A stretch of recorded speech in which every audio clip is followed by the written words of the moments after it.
I would tell you, growing into being a leader, this wasn't part of the curriculum. This wasn't part of things that leaders before me talked about. It wasn't something that was intentional. Hey, you need to understand these things. You need to understand how you transmit and how other people receive. You need to understand what you're saying without saying it. You need to watch your face because that tells the story of all the things that you're actually thinking. Yep. And self-admitted. Naturally can pick up on subtle cues and Yeah. see when they need to engage with certain people. But the thing that you need to understand is, as a leader in a leadership role, you're going to be drawn to people that think and act like you. And your social skills will be very natural in those situations. But that is not your job, to just be around people that are like you, right? So one of the key things that I always talk about is you need to create repeatable processes to make sure that you're engaging with Yep. everybody, and that you look for, get to know and understand people through communications and social skills, so you understand how they work and how they tick, what they like. And that might require It's some a effort. developed state of mind, state of mind, state of mind, state of mind, state of mind.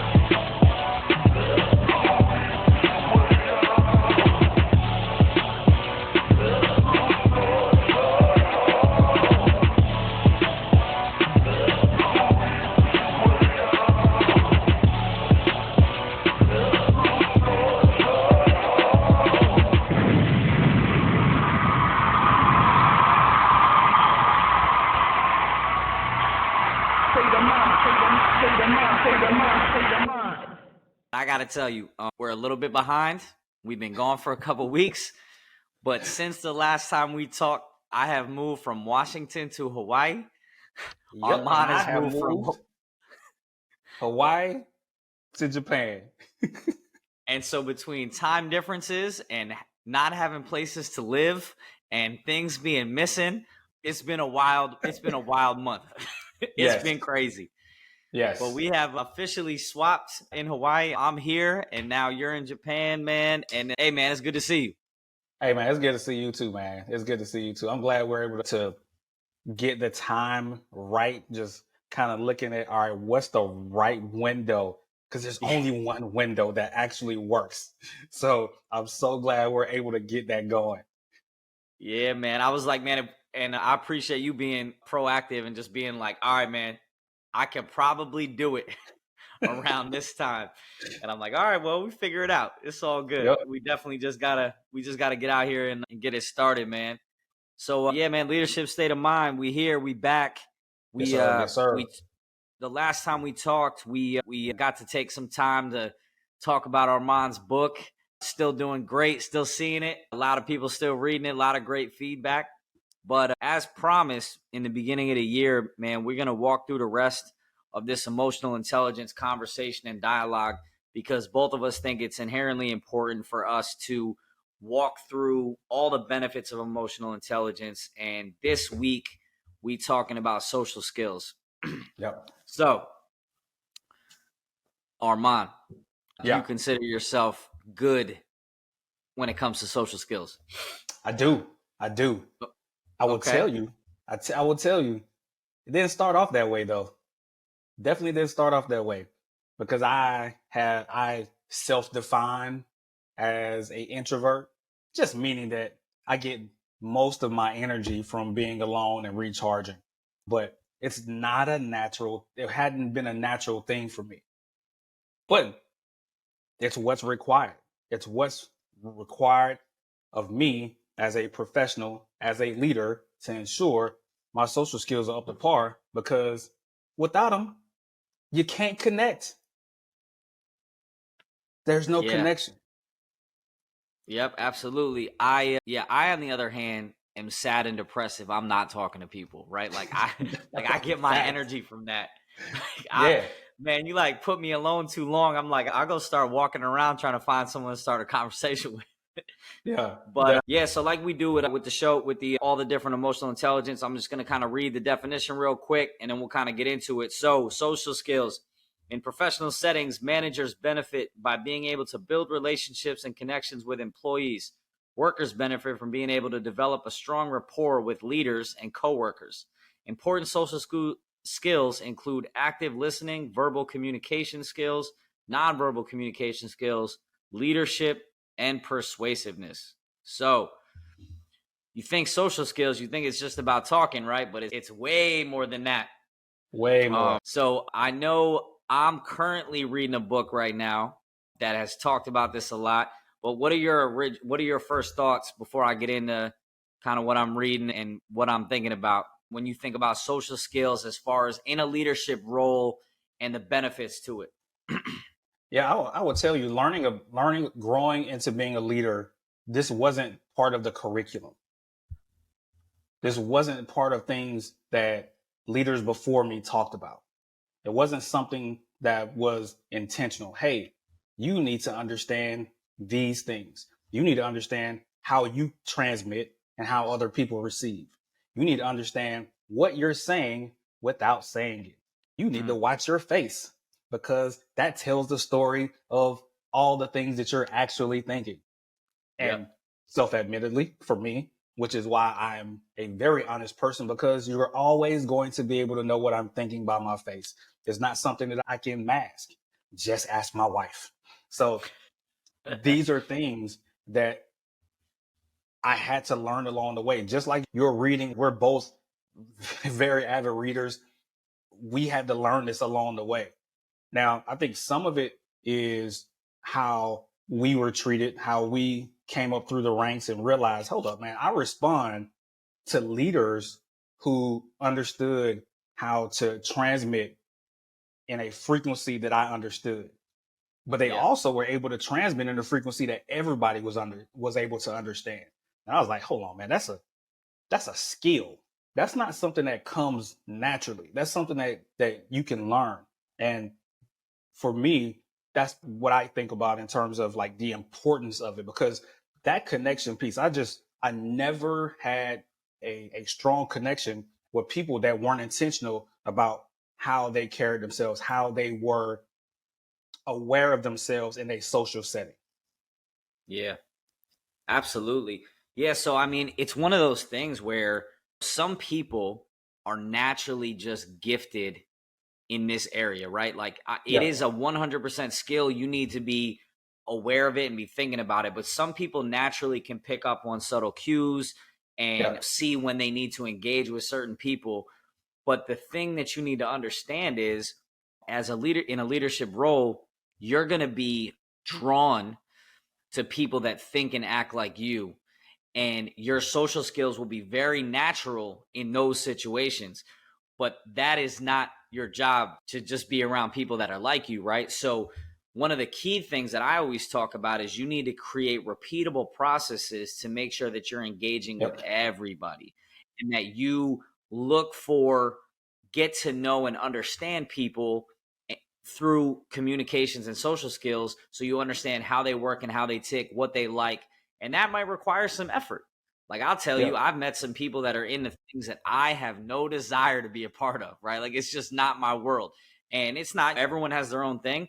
People think it's crazy that I like to go to sporting events and watch sports on TV. I think it's Yep. odd doing certain board games, Magic the Gathering, or some of those things like that, right?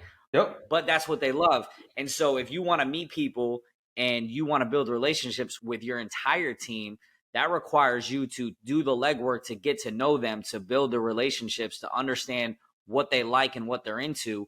Because, like we talked about previously, if that process is how they self-regulate, and they know how to Yeah. get themselves back to the green band because this is what they like, then you need to know that when they seem stressed and be like, hey man, have y'all got together and did some World of Warcraft or Magic the Gathering lately? Like, when was the last time you and your team got together? And that's a trigger for them, like, oh, my leadership is actually engaged with what I'm doing, right? And so I think Yep.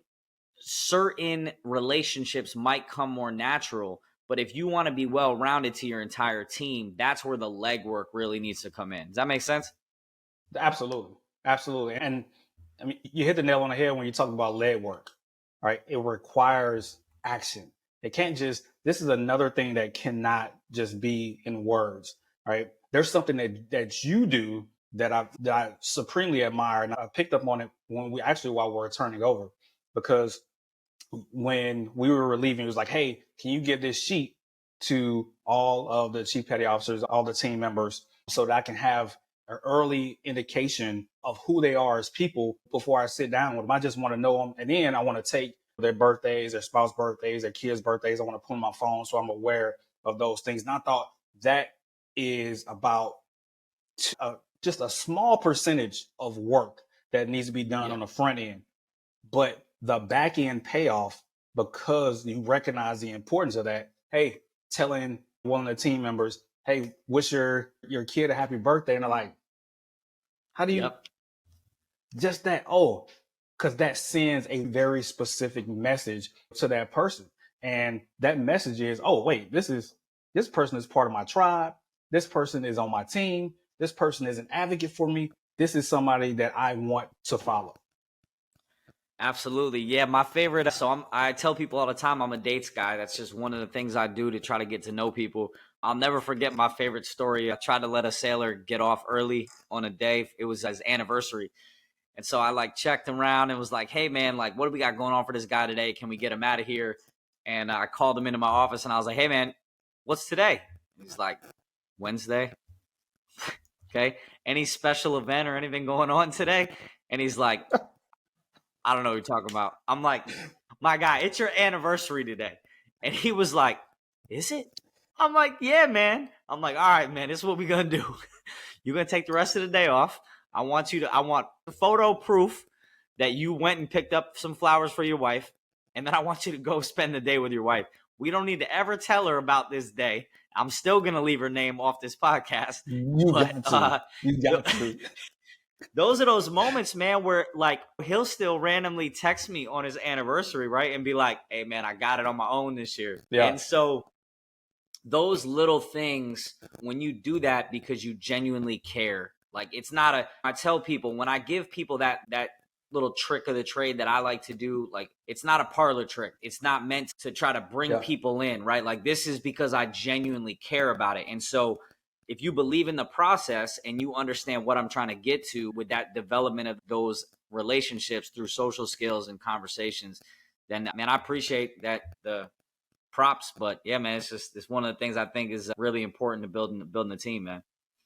Yeah, absolutely. I think as a part of this podcast is that even though some of the conversations that we're having is kind of at the strategic level, hey, this is why these attributes, this is why these things are important. I think it's important to give people, hey, these are very tactical tools that you can use tomorrow, right? Use tomorrow to build that rapport with your team. I would tell you, for me, I'm a writer. So I have notes on everybody. It may not be the specific dates, but I'm always looking for that small little nugget, that little thing that resonates with that person. The kind of if it's a car person, what's their dream car? If it's somebody that's an avid reader, who's their favorite author, right? I'm always looking for those little nuggets. Now I keep my I keep my little moleskin with me. I have all those notes in there, and I always refer back to it just to make sure I know, because it's important to me. I have just a genuine, and I think as a leader, you have to have a genuine fascination with the people you got the privilege of leading, because they're amazing. Yeah. You just got to ask them. You just got to talk to them. You just got to reach out and connect with them.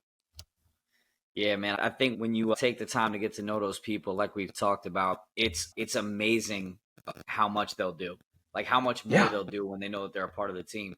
I'll tell you another one to leadership state of mind, family out there. As you're building your teams, professional world, military world, regardless, if you want to build that family environment, don't forget to involve the spouses in that journey, right? So one of the things I like to do, we did at my previous job, was we would do welcome aboard bags for the spouses, right? Hey, this is for you, welcome you to your team, but right, this is for your spouse. Make sure that they get this and they understand that they're a part of the family and they're a part of the team too, right? So lots of different ways to engage. But if you're trying to build a family environment, a place where people want to be, taking the time to get to know the spouses is inherently important. So, yeah, definitely something to do. Hey, so Armand, what are some things that you do to force those type of engagements, those interactions with your team to make it a repeatable process? Or sometimes it's not scripted, right? But what are some of the things that you do to make sure you're engaging with the team? Yeah, so in the military, it's kind of easy. We have these set points along individuals' careers where interaction is necessary. But the thing about those interactions that happen at those different set points is that it's there's no real definition of how to do these things. For example, when a person first shows up to your command and does their check-in, there's no real guidance on the things that you should talk to them about. But I typically take a very long time to really engage. We're going to have a conversation, not just, okay, 15 minutes where it's like, all right, what's your name? Where are you from? What's your mama name? And I mean, we're talking. Listen, I'm finding out what their favorite episode of anime was. I want to know what page on the current book that they're currently reading, what episode on whatever show, and why that's their favorite. Like, I want to know, I want to get a wide understanding of who that person is. And that's just when they first check in. Now, we also have set points where a year, when they make rank and all these other things. But I'm always doing all I can along the way, along those set points, to make sure that I revisit the things that we talked about initially. Yep. So that that connection isn't a disingenuous thing. Like, oh, okay, yeah, when we first check in, that's what's supposed to happen. But oh, wait, this person is remembering the very specifics about the conversation, very specifics about me and my family. Hold on, okay, this person actually cares. And what that does is that it opens them up as well. You get to find out more and more enlightening things about what moves this person, about what gets them up in the morning, about why they're doing the things that they're doing. And that does a couple of things. That, first of all, it helps you be an advocate for them so they can accomplish their goals, because you know exactly where your skills, your gifts and abilities are and how you can help them. But it also helps to meet them at an impasse, just in case they're going down a path that may not be the right one for them. So that you can leverage this information to help them in a way where they can find themselves where they won't find themselves in a situation where they're going down the wrong path. You can be that interjection point where it's like, hey, look, no, hey, I know what you're about to get into. Let's talk about this. Right. So you can legitimately be not just a positive advocate for their goals, but you can also step in and prevent some of the negative things from happening as well. So. Yeah, I love that, man. Yeah, so what I would say to everyone else, if you're not in the military, I know we got a lot of different people that that listen to the podcast. What are those pulse points that you're gonna have to make sure you engage with your team, right? Obviously, you got your onboarding process, you're meeting people when they come there, but like once they get out there and start doing their jobs, what type of repeatable process, what type of pulse point, whatever phrase you want to use, are you going to use to make sure that you're taking the time to engage with your teams and engage with your people one-on-one? Is that a quarterly thing, a monthly thing, a bi-weekly thing? Do you have people working in different buildings and you need to like get away from your desk and walk around? Crazy concept. But if you have to do that, right? Like I tell people, I tell you, when I got my previous job, it was like I almost had to put it in my plan to go to certain places in the building, certain departments, to make sure that I didn't miss them. I do. Yeah. I do. I have, like, where I'm at right now, like I have everybody's names kind of written down, and I know that there has to be, and I haven't figured out whether or not it's going to be a monthly or a quarterly thing, but in a purposeful engagement with every person under my care, at least at this time frame. And I'm building that plan right now to make sure that those engagement points are solidified, because I can't, my my brain isn't for the planning and holding it in. Like, you have to have have to have a plan written down. Your brain is not for that, right? Your brain, oh well, I think I'm gonna get to them on Thursday. That doesn't work that way. going back, you have to have a repeatable process or you're going to miss somebody. Yeah. And so if you got a big team and you're trying to think to yourself, like, how can I be better in this social skills area, man?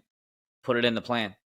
On Tuesday, I'm walking to go see the sales team. Yep. On Wednesday, I'm going to see HR. Like, however you want to build it, right? The point is that you're making a point to go out there and engage with these people. And I think the other thing that goes with that, so not only are you building relationships with them on a steady drumbeat, but also like what type of events are you creating outside of work? Yep. The key component of really building those relationships is seeing people outside of work, really seeing how they interact with other people, how they interact with their spouse, bringing that family environment together. And so I tell people, you always got to have a fun person in your leadership circle, right? Who's the person that's going to be like, hey, when was the last time we did something fun? Like, when are we going to go do a barbecue? Or, oh man, there's this new team building event. Let's go lock ourselves in a room somewhere and see if we can get out. Like something.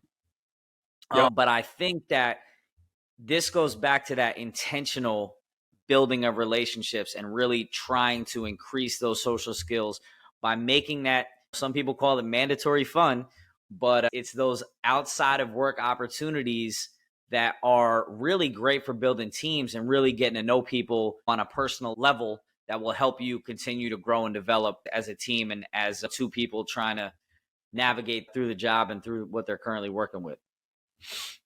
Yeah. And we have a unique, and that's a unique thing in the military because we have a uniform that we wear. So these off work, quote unquote, Mando fun things, they're necessary because you need to get people out of uniform. All right. That's a barrier in and of itself to connection because we have a tendency to look at people as objects, as a means to an end in the military and in every other organization, but it's highlighted in the military with our uniforms. You get somebody out of uniform and you're just having a normal human interaction, a normal human conversation, and it eases that tension a lot, actually. I was going to say a little bit, but it actually eases that tension a lot. And you get to see somebody as a real person, and they get to see you as a leader, as a real person as well. Yeah, huge thing. Like you said, especially with us, I remember spending probably like 2 months, not 2 months, probably like 2 or 3 weeks, maybe a month with my neighbor. So I moved to Washington and I had a neighbor. He was in the military. We hung out outside back and just kind of chopped it up, and like bringing up my rank and what I do is irrelevant. Like, it's not the point. Like, we got kids that are the Yep. same age and he's my neighbor, right? So we're just talking. And then one day I walked in from work and he was like, oh, I didn't realize like, you know what I mean? It was like an aha moment for him. And I was like, man, I'm still the same dude. And so Yep. it's just, that's the reverse side of that. But the point is that he Yeah. never felt like he needed to be anything other than himself. And so I think when you get outside of work, you want to meet people that are going to be genuine and authentic with you. And I think the better relationships you build outside of work, you get a more genuine and authentic person in work. Now, obviously, there's still lines and barriers with leadership and how that looks. But I'm speaking to the fact that, like, it's not like employee to leader. It's like, I personally know you and I know that you have my back. And it's just a different seated, more important, like stronger structured relationship that really builds foundations and build teams, if that makes sense. Yeah. Oh, fact. And that's what you're trying to build, that foundation. And it starts at that human level. One of the things that I think about too, right, is going back to what you said, never making somebody feel like they have to be anything other than themselves, right? Think about the leveraging and the deployment of social skills in a way that truly serves. That's the thing that I think about the most, is that people can show up to work, they can show up to interact with you in a way that does not deny who they are personally. They don't have to put a mask on. They don't have to get themselves up. All they have to do is just be themselves. Because I think ultimately, when somebody can just be themselves, you're going to get the best of them. You're going to get the best version of them on that day, that you possibly can. And I think that's all that we can ask for as leaders. Yeah, Yeah, it's one of those things. You start looking at the benefits of building these relationships and having these social skills, and you realize how strong your team gets and how much people are willing to go to bat for each other. And I kind of want to jump into this because I know we talked about it, and I think this is a Sure. critical point that you wanted to bring up. So I'm currently reading, shout out to Daniel Coyle, The Culture Code. And one of the things that he talks about is psychological safety. Yeah. And I got to be honest with you. If you haven't heard that term before, that's okay, right? But Yeah. what I'm telling you is when Armand kind of breaks this down and me and you kind of talk about this a little bit, this is almost at the core of why social skills is important. And if you do this right, if you actually understand this concept and like take the time to get to know people, it really does create a phenomenal environment. And I'll never forget it. I transferred from a job and I had someone tell me, the thing you do that I really appreciate is that you always make me feel safe. When you showed up, just your presence and the way that you talked and the way that you took care of people, you made people feel like I was in a safe environment. And I never understood how important that was and how much I appreciated it until I felt it. And I'm not going to lie to you, I had to go re-engage with this person to understand what it is that I was doing that kind of created that feeling. And I think this book does a great job of explaining it. And I know you're really passionate about it. So I want to kick it over to you and we'll kind of chat about it afterwards, man. But what you got for psychological safety? Yeah, man. So Google in 2019, 2018, they did a Yep. survey of what was the most important thing they did a survey of the employees of what was the most important thing that they needed from their leaders. And this is a massive survey, massive study from people that are working remotely to people that are working in-house. It took about a year and a half for them to complete it, but at the top of the list, and it was not even Yeah. close. The thing that people needed the most, they desired the most, was leaders who made a safe environment for them. In other words, provided psychological safety. For psychological safety is essentially refers to a climate where individuals feel safe to take interpersonal risks, speak up, share their ideas and concerns, engage in an open and honest communication without fear of negative consequences, without fear of retribution, without fear of any backlash, because at the root of these interactions is fear, right? Because there's a livelihood there. This is how they put food on the table. Yeah. And if people are constantly worried about, if I say this the wrong way, if I do this the wrong way, if I make this mistake, it breeds so much anxiety, so much worry, so much consternation within that individual that they're not capable of doing their best. They're Yep. operating on freeze, fight, or flight mode. They're operating in their animalistic survival mode rather than being able to use their frontal cortex so they can access their higher level thinking. They can access their critical skills. They can access their imagination. They can access the best attributes that they have within them. So when we are not capable as leaders of providing a safe environment, meaning that they can't come and tell us the truth about what's going on. They can't come and Yep. tell us the truth even about ourselves. That is a problematic culture. That's what we're talking about when we talk about culture. We're talking about leaders who ultimately provide a safe environment. And I say this a lot, but it's when we're talking about the environment that you have to create, you're facilitating an environment where people can be the best version of themselves.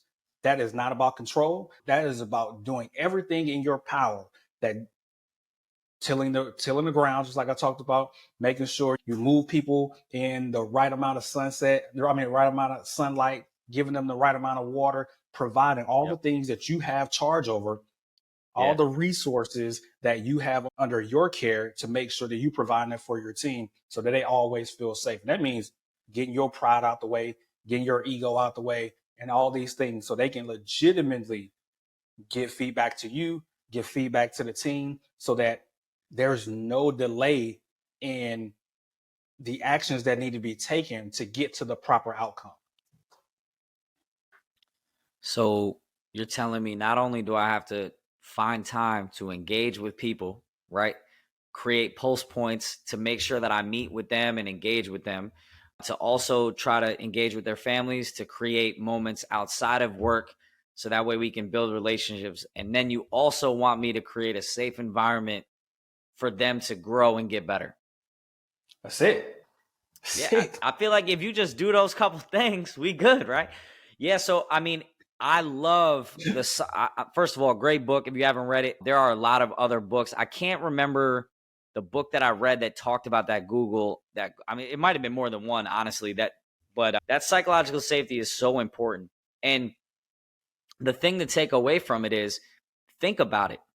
If we're talking about social skills and being able to engage with people, if people don't feel safe and comfortable around you, how much are they willing to divulge and talk to you about and be honest and transparent and be authentic?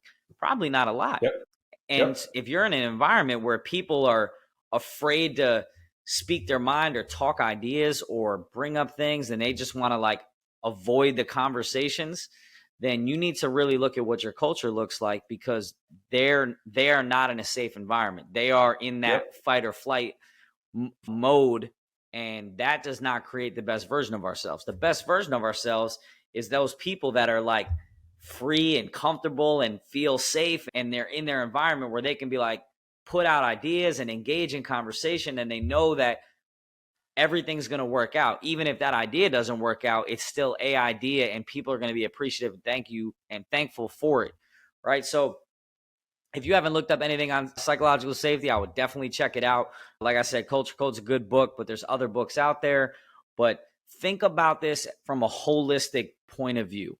If we want to be emotionally intelligent leaders, and we want to be servant leaders, and we want to create the type of environment and culture that people are going to flourish, you need to be intentional with the social skills that you deliver to your people, and make sure that you're being involved with all your people to make Yes. sure that everyone understands what you're about and what you believe in. And are just really, I think that psychological safety is a huge point when you're thinking about the social skills that you provide on a daily basis. So Absolutely, man. I remember growing up in an environment where I wasn't safe yeah, in the workplace. I me didn't say too. a lot. I didn't offer a lot. I didn't feel as though my contributions were necessary or even desired. Yeah, But a lot of times I had a lot of the right answers about the things that we were doing currently. And because I did not feel safe in that environment, I didn't feel safe to stand up and say anything. I just didn't. And that delayed a lot of our progress. That halted a lot of the forward movement that could have put us further along down the path and with a better team. But because I didn't feel safe, I didn't say anything. And all the things that we're talking about, these little things that may seem very minuscule in terms of their stature, are huge. You never know what that thing is that is going to take somebody's perspective from this person is not a part of my team to this person is a part of my team and this person is for me. You never know what exactly. that is. There are moments that happen and you don't know what that is. But at the end of the day, what we have to remember is that most of our feelings are the doorway to our reality. So if Yes. I can affect somebody in a positive manner, I have a higher propensity of gaining their trust, gaining their willingness to do the job that I need them to do. They need to know that you are for them. And we do that through social skills. We do that through our what we're transmitting to them, how we're communicating with them, the things that we're asking of them, the conversations that we're having, and the advocacy things that we're doing along the way to show them, no, this ain't fake. I'm doing this because I care about you. I'm doing this Yeah. because I want to see you win. So, Yep. And those moments, I think we've talked about this before, right? Like those moments when someone comes and asks for your help or someone comes and talks to you, You never know when they're going to happen.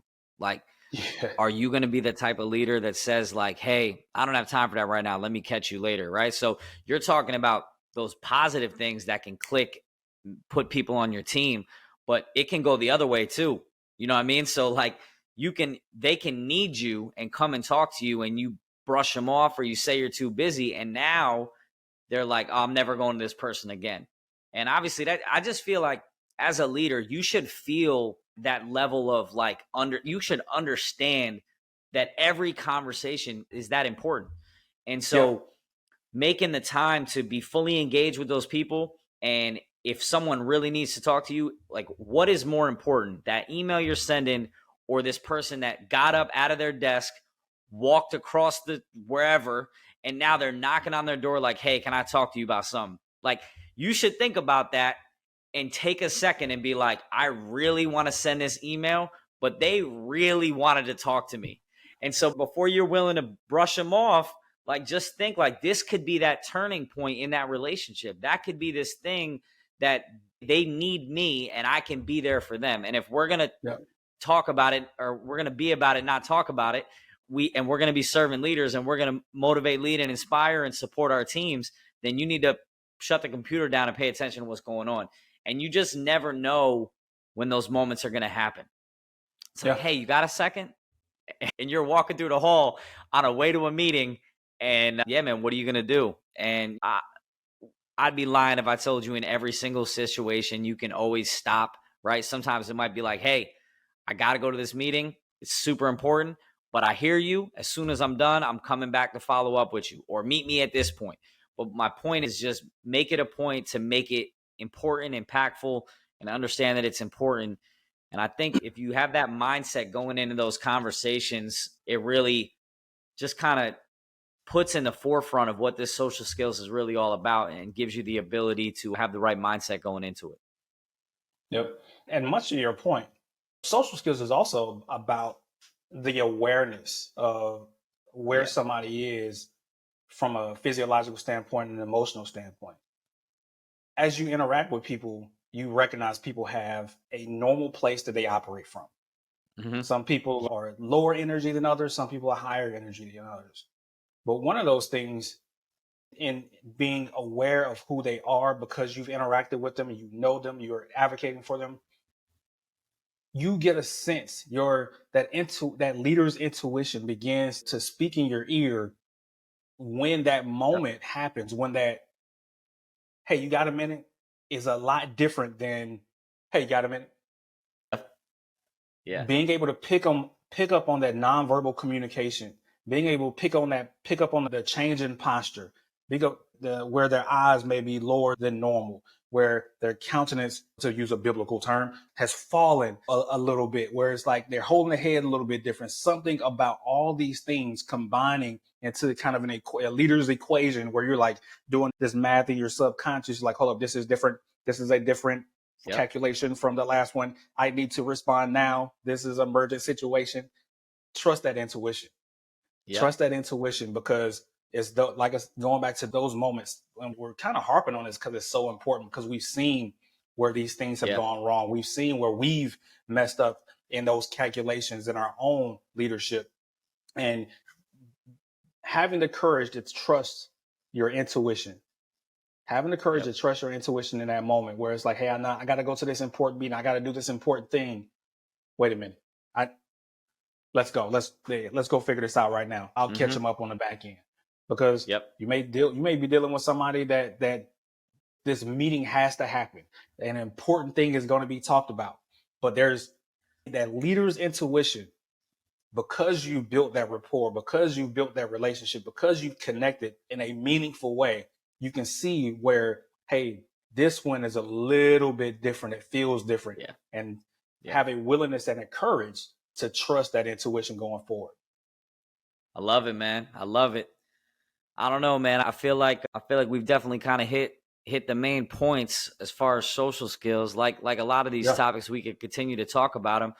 But here, hopefully, Leadership State of Mind family, you guys got some immediate things that you can kind of take away and start to implement where you're at. And I don't know, man, if you were to wrap it up with a little bow, Armand, what would you say? How would you wrap it up? How would you wrap up this little topic on social skills? I think I would wrap it up in developing your social skills may not be necessary to accomplish what you want to get accomplished, but to accomplish it in the way that you want to accomplish it is absolutely necessary. Love it. Love it. Well, listen, man, appreciate y'all continuing to listen. Please like, share, follow us on Instagram at Leadership State of Mind, YouTube, Spotify, from Hawaii and Japan. Y'all have a great rest of your day and a great evening. And we'll catch you on the next one. Y'all have a blessed day. You know what it is.